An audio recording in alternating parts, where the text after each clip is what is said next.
Bonjour à tous et bienvenue pour cet épisode numéro 4 sur Scratch. Donc je vous ai montré dans les premiers épisodes les principales instructions à connaître. Nous avons également commencé à écrire des scripts. Et aujourd'hui, nous allons construire des figures géométriques. Les figures qu'il faut savoir tracer, évidemment, le carré, le rectangle et le triangle équilatéral sont les principales figures que l'on demande de construire. Mais bien évidemment, on peut aussi tracer le parallélogramme puisque je l'ai déjà vu lors d'un exercice de brevet. Donc aujourd'hui, dans cette playlist, nous allons construire carré, rectangle, et puis après on va améliorer les scripts au fur et à mesure. Je ferai peut-être le triangle dans l'épisode 5. Je suis en train de réfléchir, j'hésite encore. Allez, c'est parti, on se retrouve sur Scratch évidemment, et on va commencer à construire un carré. Donc, si vous avez suivi les premiers épisodes, si vous ne les avez pas suivis, je mettrai le lien de la playlist en barre de description. N'hésitez pas à aller voir. Donc, on commence par un élément déclencheur, donc quand drapeau vert est cliqué par exemple. Donc, à chaque fois, je le rappelle que je vais cliquer sur cette instruction, le lutin fera les instructions dans l'ordre. Et donc, il faut apprendre à bien lire instruction par instruction. Donc, je voudrais qu'il trace un carré. Donc, je vais réutiliser les instructions que j'avais utilisées dans les épisodes précédents, dans la catégorie mouvement. Et vous allez voir qu'aujourd'hui, je vais ajouter une nouvelle instruction. Donc, je voudrais que le lutin construise un carré. Tout d'abord, je l'ai déjà précisé, je veux un espace de travail propre. Donc, déjà, j'ajoute la catégorie stylo, donc j'efface tout. À chaque fois que je testerai mon script, le lutin va effacer, je rappelle. Évidemment, je veux qu'il prenne un crayon, et moi, j'aime bien relever le stylo, mais vous ne le verrez pas souvent dans les exercices de brevet, je ne le vois pas. Mais c'est vrai que moi, j'aime bien cette instruction. Mettre la couleur, pourquoi pas, ça n'est pas une obligation, mais c'est vrai que ça peut être sympa. Allez, on va lui demander ici un bleu. Alors, moi, étant fan, beaucoup de couleurs, violet, rouge, rose. Ah ouais, j'aime bien. Voilà. Et après, on peut régler voilà, la saturation, le rose que vous voulez, et la luminosité. Voilà, si vous voulez plus, peut-être un petit violet, ça va être par ici. Allez, je vais laisser un rose fuchsia. Donc, je veux également que le lutin, toujours, il soit bien orienté. Donc, hop, vous voyez, j'insère, je clique avec le bouton droit sans lâcher et j'insère là où je veux qu'elle soit. Ici, je veux également qu'il commence à une position un petit peu spéciale. Ici, bah, allez, je vais le laisser commencer ici. Très bien. Les instructions de mouvement, surtout bien les mettre avant qu'il prenne son crayon, sinon à chaque fois qu'il va se déplacer, il aura un crayon et Scratch, enfin le lutin, va nous faire des traits partout. Ce n'est pas du tout ce qu'on veut. Ok. Donc vous voyez là, si j'enlève relevé stylo, il ne va rien faire du tout, je ne lui ai rien demandé. Et donc maintenant, comme je le disais dans les épisodes précédents, il faut vraiment s'imaginer. N'hésitez pas à mettre vos enfants en situation, qu'ils se lèvent et qu'ils disent voilà, tu es là, tu es dans telle direction, quel mouvement dois-tu faire? Et vous notez, vous, sur une feuille, ou lui note sur sa feuille à chaque fois. Les instructions, je rappelle, avancer, tourner. Donc nous, on veut que le lutin, il avance après avoir pris son crayon. Donc ici, on va faire un carré de côté 50 pas. Ensuite, je veux qu'il tourne à droite ou à gauche. Ici, cela n'a pas d'importance. Allez, on va changer, on va prendre à gauche. De 90 degrés. Je reviendrai alors sur les tournées. On fait attention, c'est l'angle extérieur, mais je vous expliquerai un petit peu plus en détail quand on fera les triangles. Vous allez voir qu'il y a des petits pièges. Après, je veux à nouveau qu'il avance de 50 pas. Et vous allez voir, je vais commencer à tester le script. Alors, pour que vous puissiez voir les mouvements que fait le lutin, moi, j'aime bien mettre des « attendre une seconde ». Et hop, on va le faire tourner une nouvelle fois à gauche. Hop, je vais mettre de 90 degrés. Je vais lancer le script et vous allez voir où est-ce qu'il en est déjà.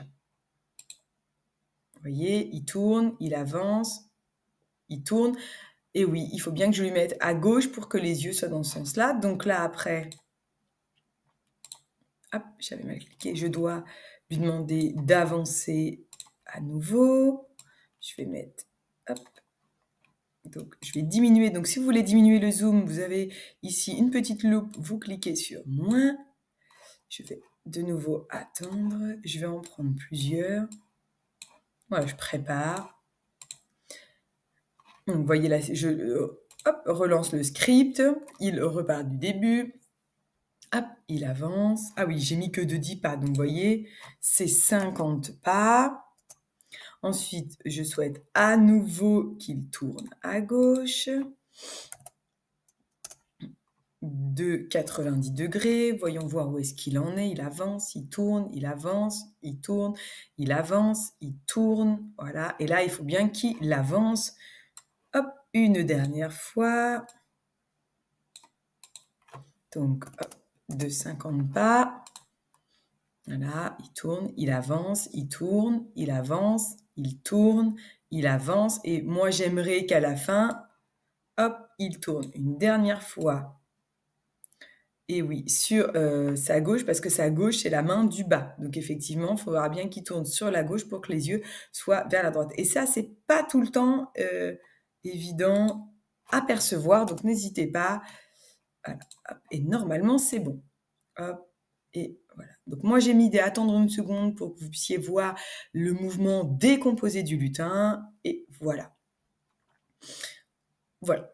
Nous, je vais décaler le lutin. Nous avons tracé un carré. Alors, c'est vrai qu'il est peut-être pas très épais dans ce stylo. Je vais peut-être mettre la taille du stylo.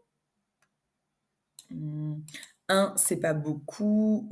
5, peut-être, c'est sûrement mieux. Ah oui, voilà, 5. Vous allez un petit peu plus le voir. Le carré, voilà. Hop, il tourne, tac, et en fait, voilà. Très bien. Si on regarde le script, on peut s'apercevoir, oui, il ne peut pas dépasser la page, je m'en doutais, donc il faut que je fasse moins, mais il est en tout petit. On peut s'apercevoir qu'il y a des instructions qui se répètent. Alors sinon, je vais mettre plus, voilà, parce que effectivement, je n'ai pas besoin. Hop. Voilà, ce sont toutes les instructions. Il y a plusieurs. Vous voyez, avancer de 50 pas, elle revient. Avancer vers la gauche de 90 pas, elle revient. Donc, pareil, avancer. Donc, vous voyez là, hop, si je découpe mon script, donc, encore avancer et encore avancer. Regardez. Je vais mettre celle-ci ici. C'est juste pour que vous puissiez comprendre. Alors moi, j'ai laissé d'avancer.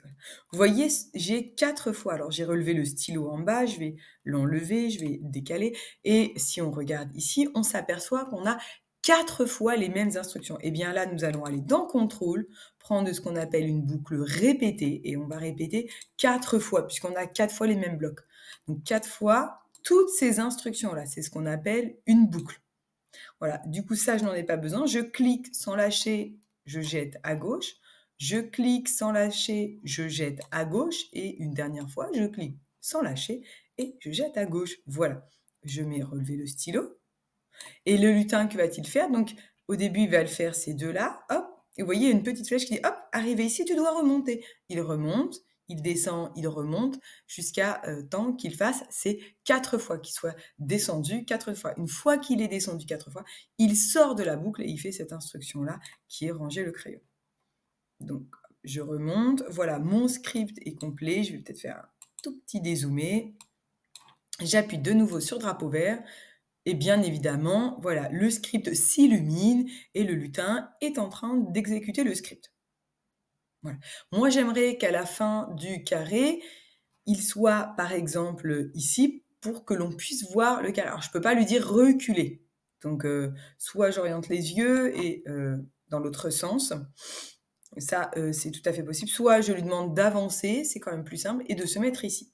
Donc, je vais lui demander d'avancer après avoir relevé le stylo, surtout. Parce que si c'est avant, il va faire un trait, bah, voilà, on va faire ça. Admettons que je le mette ici.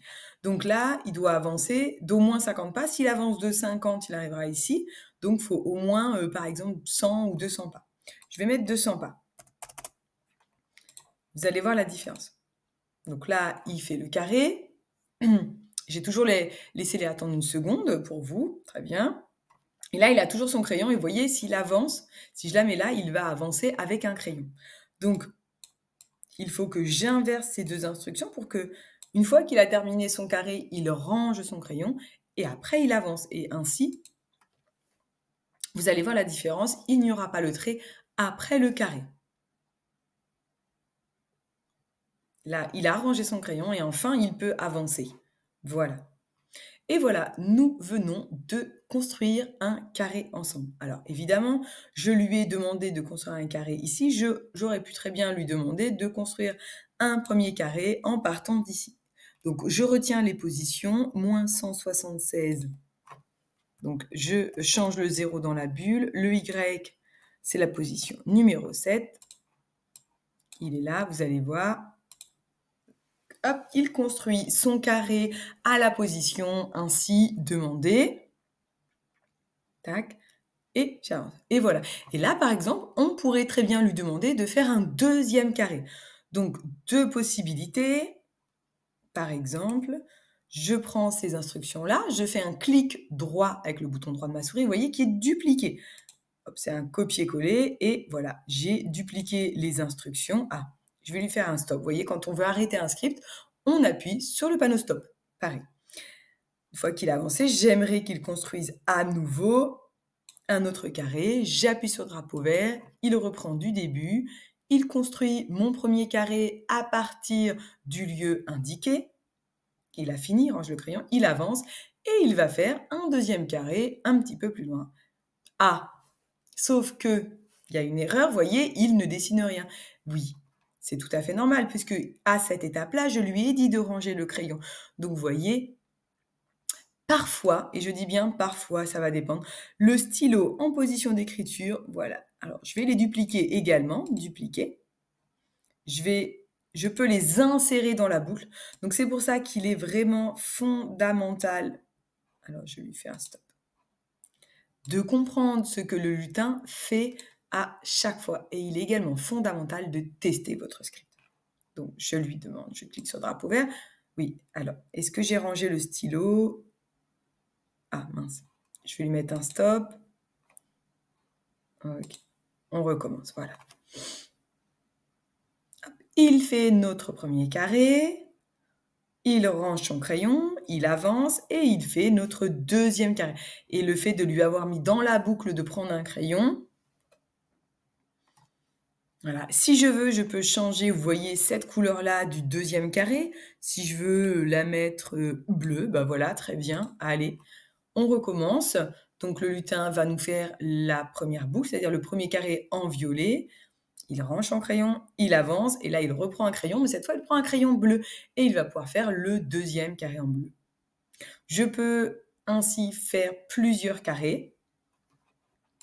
Si je voulais, hop, écrire un script plus court, je jette.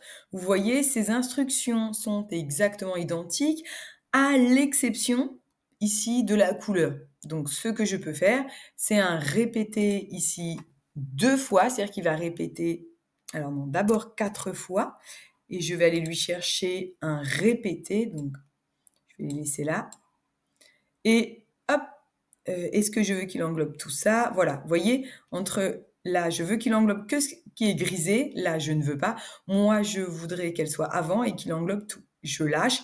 Toute la partie grisée correspond à l'endroit où le lutin, enfin, où le logiciel va mettre la boucle répétée. Je suis d'accord, je lâche. Je veux qu'il répète tout ça, c'est-à-dire, vous voyez, tout ce que j'ai mis dedans, parce que c'est bien la même chose. À l'exception, ici, hop, voilà, de mettre la couleur. Donc là, dans stylo, je vais ajouter 10 à la couleur. Par exemple, si je veux, voilà, je peux lui demander de commencer. Voilà, alors là, je ne sais pas quelle couleur il va choisir.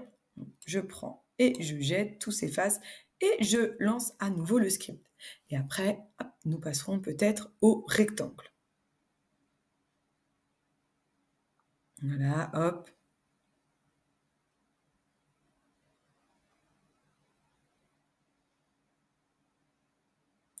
Et voilà, donc là, vous voyez, ajouter 10 à la couleur, vraiment, ça se voit pas. Je sais pas si je fais 50, si ça va se voir un petit peu plus. Je vais juste enlever les... Attendre une seconde.